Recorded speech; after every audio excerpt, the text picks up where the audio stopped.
Bismillahirrahmanirrahim. Assalamu alaikum. Asad Yaqub here. In this video, I'm going to give you Ielts speaking exam day tips. If you are afraid of Ielts speaking exam, if you are afraid of the examiner, if you are confused, this video is going to save you. Okay? Yes, exactly.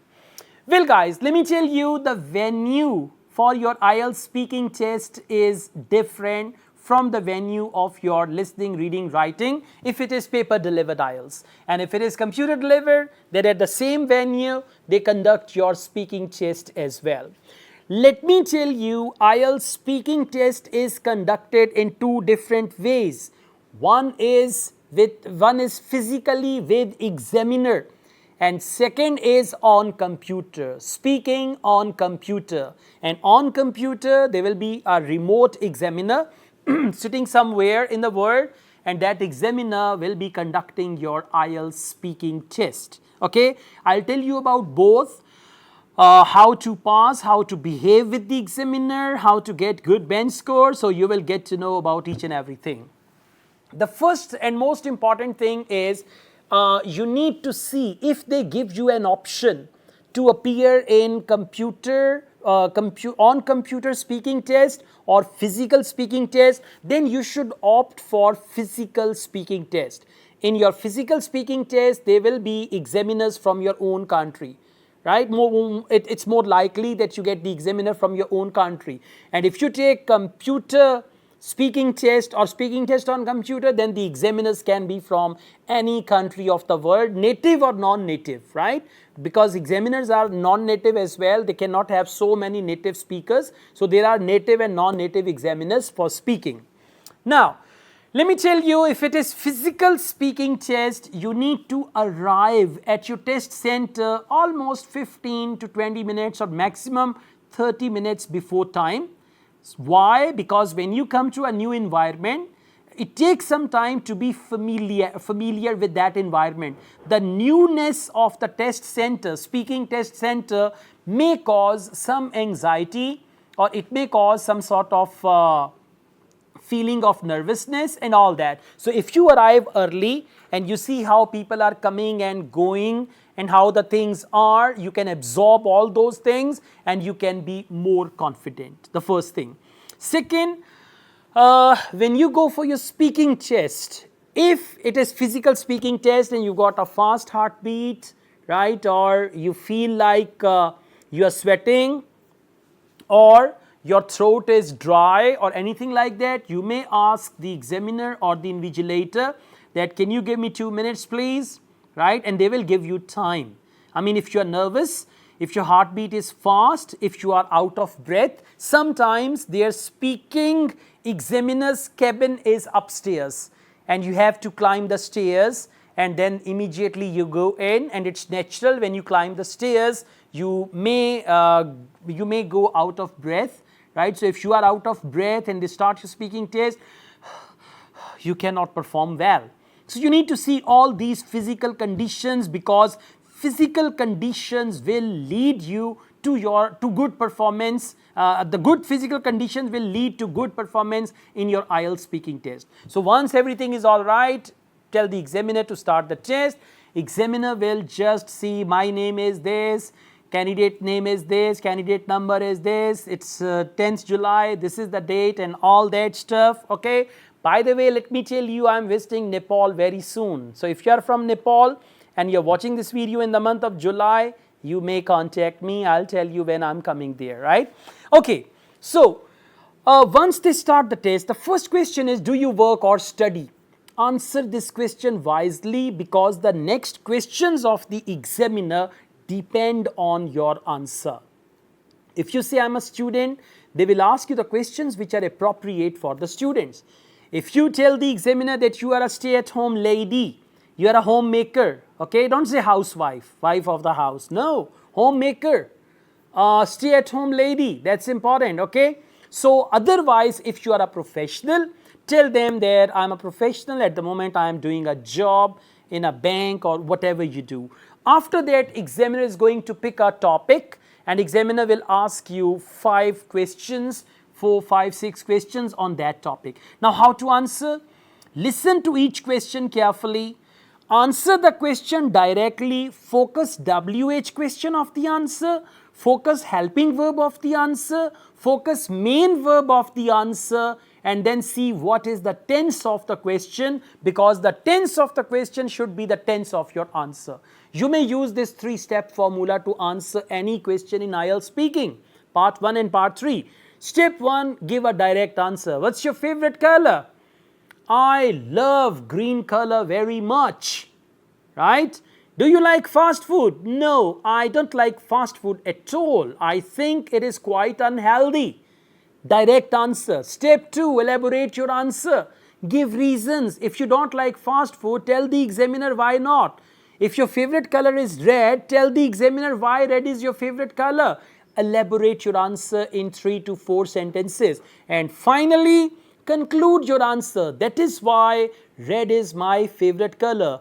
Therefore, I dislike eating fast food.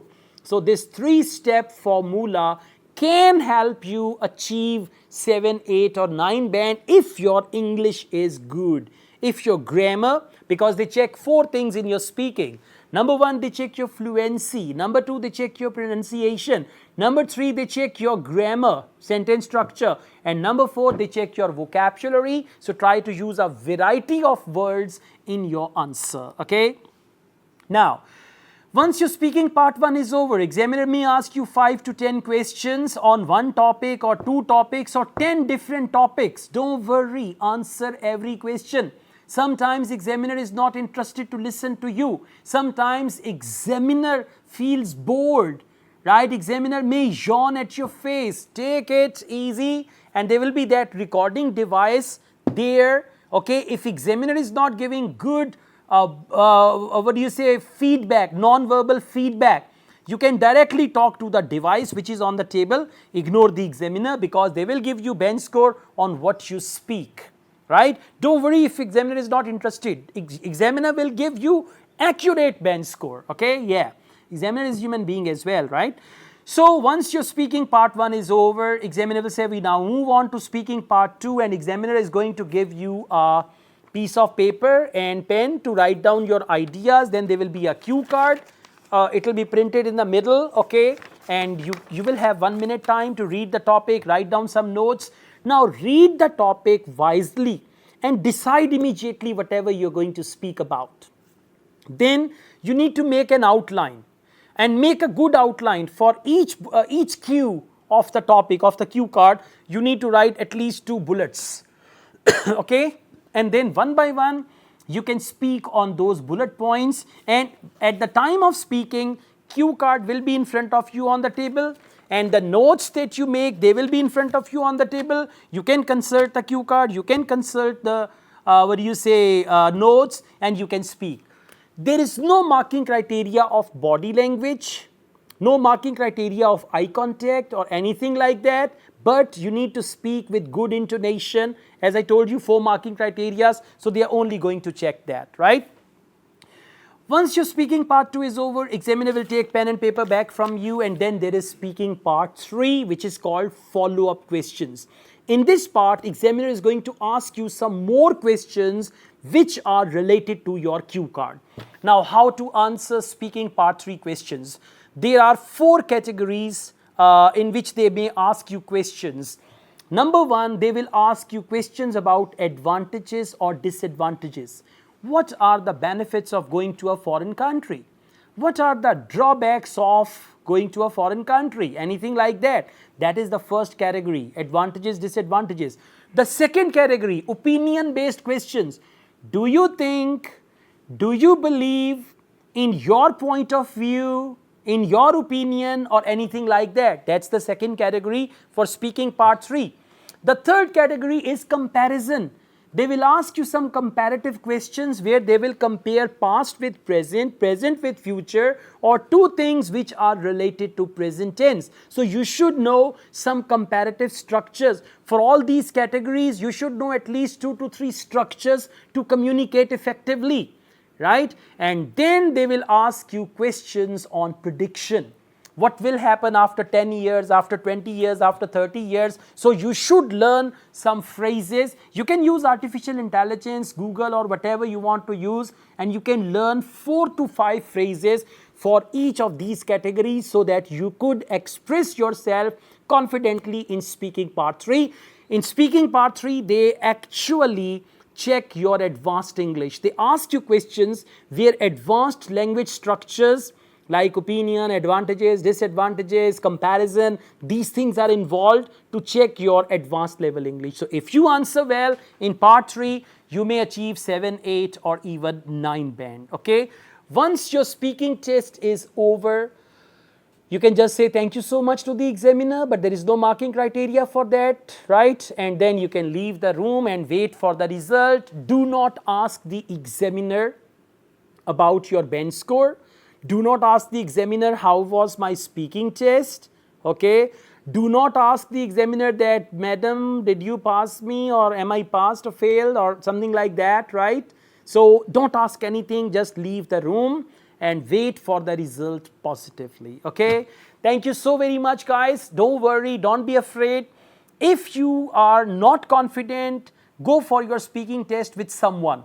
At least that person can stay with you in the waiting lounge, and that person can give you some confidence, and you will be all right. Talk to that person. They may be a family member or a friend or anyone like that, okay? So you can talk to them and you will remain confident, and you will be able to speak well in front of the examiner, because you know you have a friend downstairs who's waiting for you, or you have a family member downstairs, so it's going to help you.